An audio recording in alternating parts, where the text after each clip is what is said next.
Good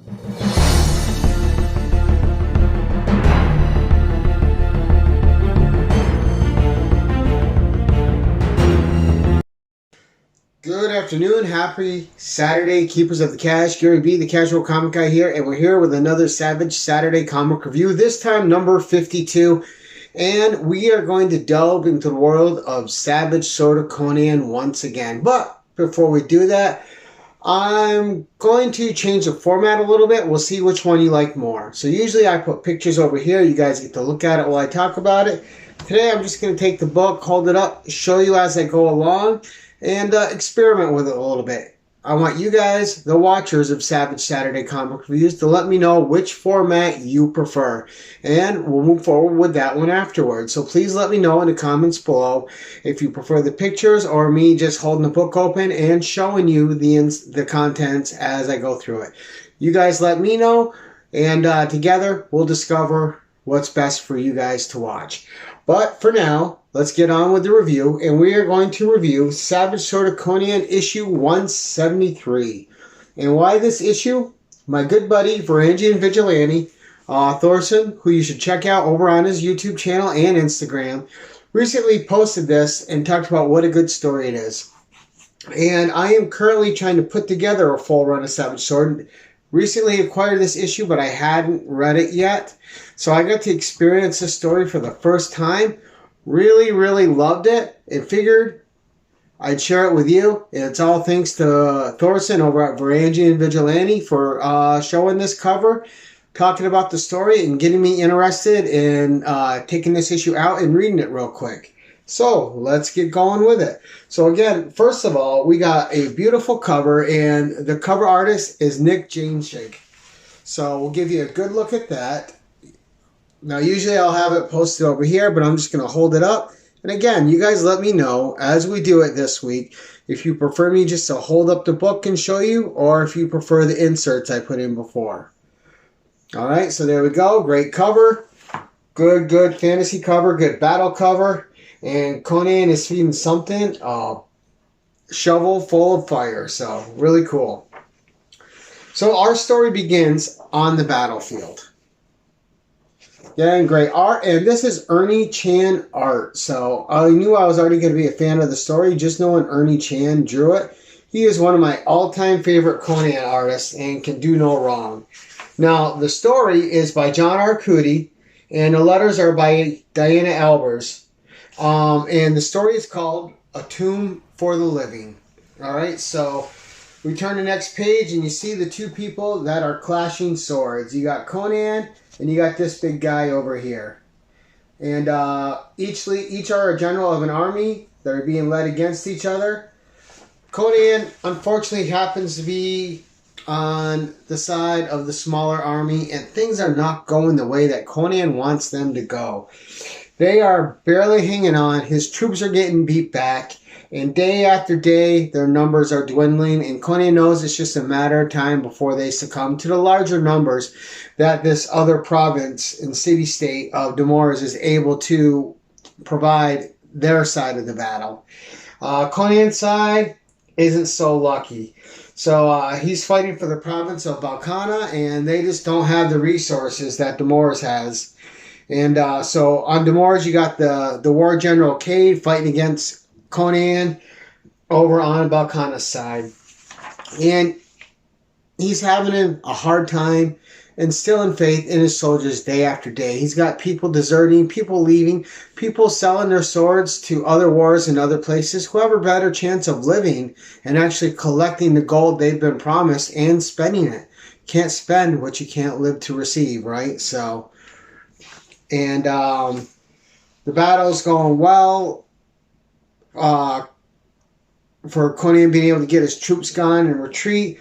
He strikes a pretty good blow on this guy, but the guy, he's got way better armor than Conan. And even Conan's death blows are striking off armor. So the guy has an advantage just because of the armor he can afford to wear. And Conan knows, as armored as they are, and unless he can get in a good neck or head shot, he's gonna wear down. His troops are getting tired, and they retreat for the night. Conan barely escapes a death blow by getting his horse in the way, but his horse dies and he's without his mount. So the troops, Conan's down, his horse is down and dead, and his troops rush in and they push Cade aside, and Cade calls for the tactical retreat of his troops, and they'll rest up, fight again the next day. And back at camp, Conan's got a few guys, that he's talking to, kind of like his council. But one of those guys is Valen, and he's asking good questions. Like, why should we continue this fight? We can go sell our swords somewhere else. We can't do anything with gold that we don't receive because we die on this battlefield. There's other wars we could fight. So it's up to Conan to kind of find a way to keep them motivated. And Conan says, look, there's other ways to fight besides, we don't need to die like cattle. There's other strategies that you can employ in war. And he comes up with a plan for these guys that'll buy them time and hopefully find them a way to win this war, which they've been bought to win for Baraja. And I believe I remember that name. Anyway, so here we go. Conan talking to the troops, and then you see Cade on the other side rallying his guys to get for the attack the next day. Now, Conan's got a plan. He leaves Valen in charge to lead his men out, and which creates a little bit of, well, where are you going? And Conan says he'll be busy. He's got tasks to do. And instead of trusting Conan, which they do head out at dawn. But not understanding Conan's tactics, it leaves these guys in a little bit of a myth. Like, if they can trust him, and if he's not around, why should they bother? But they followed General Conan's orders, and they retreat where Conan tells them to retreat. Now, in the other camp, they're alerted, and they wake up, and the watch sees the guys going through the hills towards the pass, and Cade is woken up by his scout and told that the Conan's camp is on the move. To which Cade responds, getting his guys up, we fight early today. Hopefully we kill early, finish the war early, and get back. And off they are to intercept Conan's troop. But this takes them through a pass with hill cliffs. And Conan has a small contingent with him up there. And as soon as Cade's soldiers are under it, they're pushing boulders and big rocks down. And they're buying themselves time to find another way to fight another day and tend to their wounded. So, and as you can see, the art in this has just been spectacular. Lots of emotions in the faces, and Ernie Chan has that gritty, realistic feel to the people that he draws. It's really good. Alright, so Conan's bought his troops some time, and they're retreating back to another place so they can try to mount some kind of offensive, something that more makes sense with the numbers of people they have on their side. But what they don't count on is spotting this city, a city that shouldn't be there. Alright, so Conan and his troop come up to this city, and there's guards up top saying close the gates.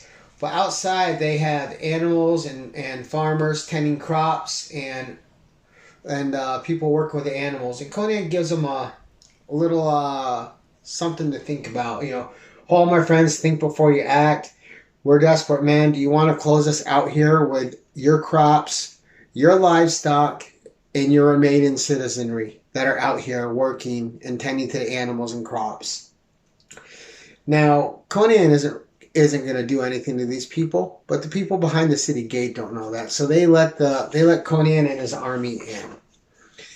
And Conan makes sure that his guys gather all the men and women outside tending the crops and animals, and bring all the animals inside so they're safe. and lets them know that, look, it's not going to be long before this army that's chasing us is here. The head of this little city, Vidara, is this kind of wheezy little guy, but he's telling Conan he needs to move on. He wants no part of their war. Conan's bringing the war to them, which isn't a lie. And they were a peaceful state living in peace, but there's more to find out about this place than we'd seen. But Conan's like, well, we're here now and the war's coming to you whether you want it or not. So Conan and his men they're eating and they're just trying to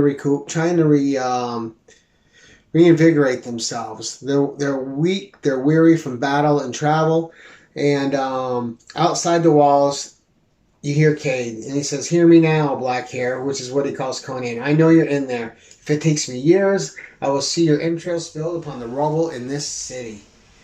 And so the gauntlet's thrown down.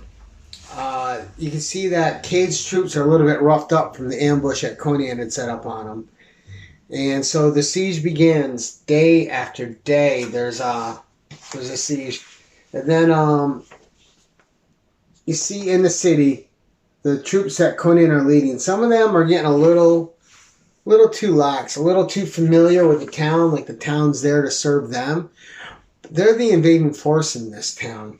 And they're getting a little bit rowdy in a bar, especially this one dude who is basically going to rape this girl with the other guys he brought in.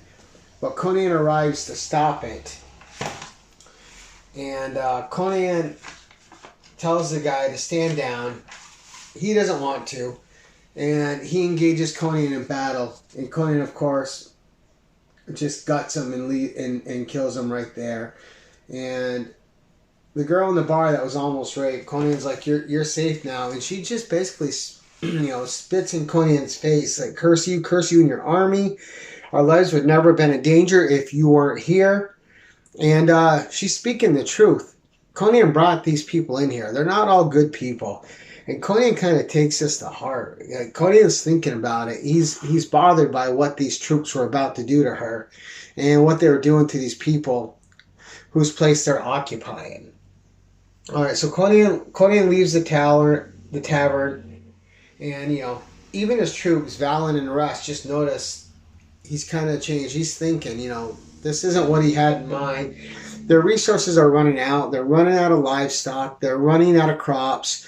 They're feeding themselves, and the city's eating, but everyone's going to be starving soon, and there's got to be something else they discover, or the future's bleak. They're going to starve to death where they're at. But unbeknownst to Conan, for the panel I just showed you, but right here, he is being watched by some mysterious figures in the dark, which is going to come into play. So Conan is sitting with his troops. The cattle's all already gone, and he's already becoming mad. And he says he'll march out on his horse and die like a man in battle before he starves to death. And he's basically cursing Crom. And that's when he's approached by these people.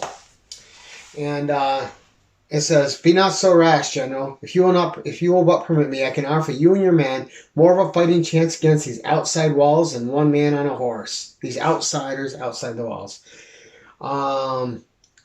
The guy's name is Tasso, and Conan asks why he trusts him. And Tasso tells him he's anxious to be rid of him and his thugs, This town cannot go on like this. You can take your fight elsewhere. We can resume a normal life. And Conan respects the honesty in this man's statement. So they follow him to this temple. A temple that Conan and his troops have not seen anybody enter or go near the whole time. But they didn't give a thought. They've been warring. But they follow this guy inside the temple, and it leads to some caverns. And down in these caverns they go.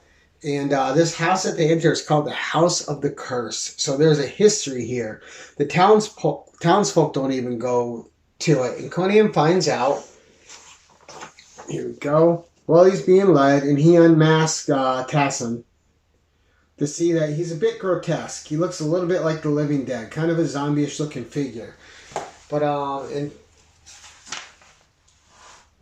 Talon is just frightened and scared of this, and yells out, sees them, And the whole cavern erupts with other people like himself that are afflicted and look like living zombies. And they're surrounded. There's like a whole army of these guys.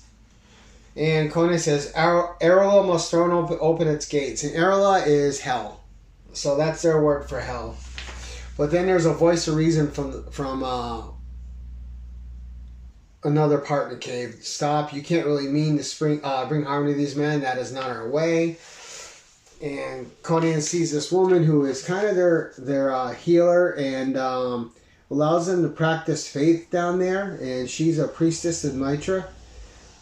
And basically saves their lives. And then Tassin tells the tale that they're under a horrible curse. That when they arrived here, it was an abandoned city. And there was some cattle and sheep and stuff already there when they arrived, although they had arrived with their own. But seeing there was extra food, extra meat, they slew these cattle and ate them to have a grand feast. But that meat had something wrong with it. All those animals were afflicted with some kind of disease, and that disease passed on to anyone who ate from them. The townsfolk who didn't eat from them labeled these people the cursed and forced them down into this house and down into these catacombs. So there we go. Good shot of that. And they're basically telling Conan that, you know, they were living off what they could take from outside the walls. And now Conan and his army that have invaded this city to hold up and be protected have basically made it so they're starving too. They can't go outside the city walls now.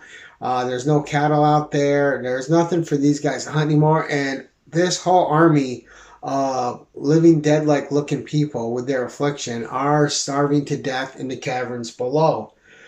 So Conan brings the last bison from up top to feed these people because he knows it's the right thing to do, which gets a lot of derision from the people that he's leading in his army, but he just gives it to them straight. They would, these people wouldn't be starving if they weren't there, and this cattle is rightfully theirs over them. So, he makes sense. His guys settle down.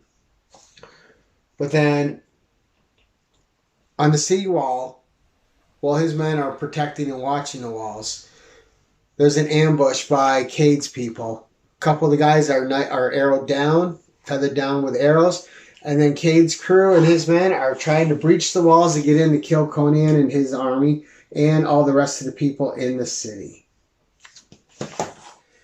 Because they were trying to convince the people on the wall that they would let them all go if they just let them in to get Conan, which they already knew was a lie. But so this guy still killed them anyway, feathered them down with arrows with his crew. But Conan and his troop fight off the guys trying to get up the walls because it's an easily defended area. Cade's crew thought they would catch him by surprise. Conan was at the ready, but Conan knows they're going to starve in a few days, and unless he has an army, and then it comes to him, he's got an army of these people here. And when they first went down there and saw these people, it scared them. They thought they were the dead come to life. And Conan has an idea that this can be used to their advantage. Now, there is safe passage out of this cavern that no one knows about but these people. And it brings them behind the invading troop of Cade, right? So, and there's an exit outside of this mountain. So Conan is talking to them, and he's getting them a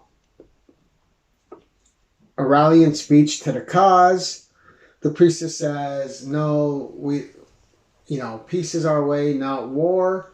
And Conan's like, would you rather people starve to death? Let men die like men. If they want to fight, that's their decision.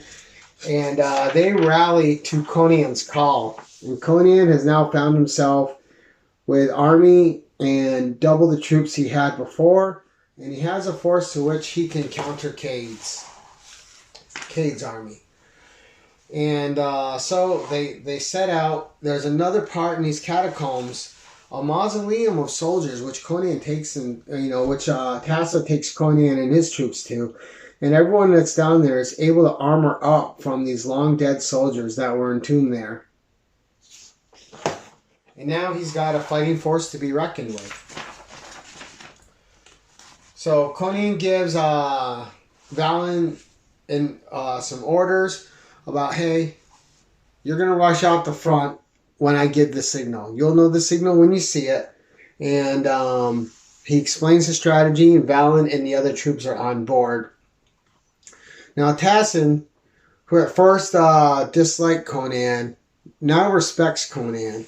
And off pilfering all the dead army that used to be there, gives Conan a helm of a warlord. And Conan and his troops are ready to march out.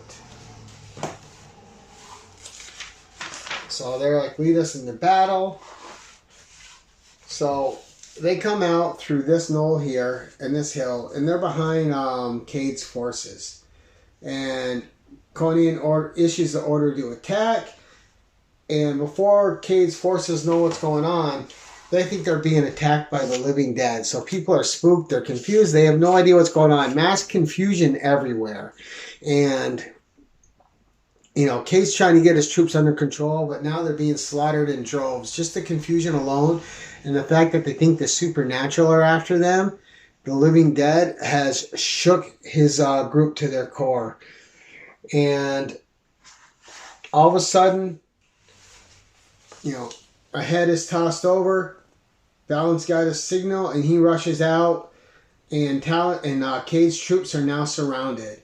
So the guys that have had the upper hand for weeks now in war now find themselves in a weaker position, and things are now turning towards Conan's way and his troops.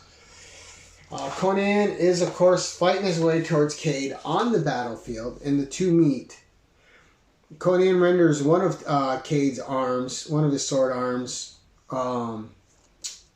limp by cutting it, but he's just as adept. Cade is just as adept at sword arm with his left arm as he was with his right. And he finally gets a little bit of an upper hand on Conan. And right as he's about to strike a killing blow on Conan, Talos and his forces overwhelm General Cade. And it's just a mob of like these guys that look like the living dead just stabbing him to death, saving Conan's life. And you see Conan comforting Talos as he's dying. This guy that was living and being shunned by the people he used to live among is getting a noble death when he was just going to die in the catacombs, being called a cursed one and having no respect. But at least now he's dying a warrior's death, something respectable, something a man's death, not a diseased, shunted away death, which his people had cursed him to. And at the end, Conan leads the curse back into the city, where they are going to resume a life among the regular people, much to the counselor's dismay and the priestess of Mitra. But these people now have a new lease on life that were being shunned and being made to stay in the catacombs and be called cursed ones. The other army, the invading army of Demores, has been defeated. Conan and his troop will get their gold, and it's a new day. Conan leaves this town in peace, and him and his troops are on the way. But great story, great art throughout by Ernie Chan. And I had never read a story by this writer before, John Arcudi, but this was a great effort. Conan was in character the whole time. He wasn't invulnerable. He was a leader. He had his moments, and he made his mistakes. He had his victories. The story went back and forth, and you got redemption for these people that were called the Cursed, and you saw a great victory at the end for them and their people, and them coming back into the fold of the other people that they had found this city with, no longer being shunned. So at least they're given a new chance at a normal life. regardless of their appearance. And the story worked on a couple levels. It was really good, super entertaining. Absolutely loved it and enjoyed it. Thank you, Varangian and Vigilante, for bringing this one up on your Instagram. And because I put it as a priority read after that, and I'm glad I did. Great Ernie Chan art, great story, awesome conclusion, nothing but A+ all around. And this is late into the series. This is 173. This series only ran for 235 issues. So at 173, still pumping out quality stories is absolutely amazing. But that's it for this Savage Saturday comic review, guys. Let me know what you think in the comments below. That's it for this week. And until next time, keep it casual.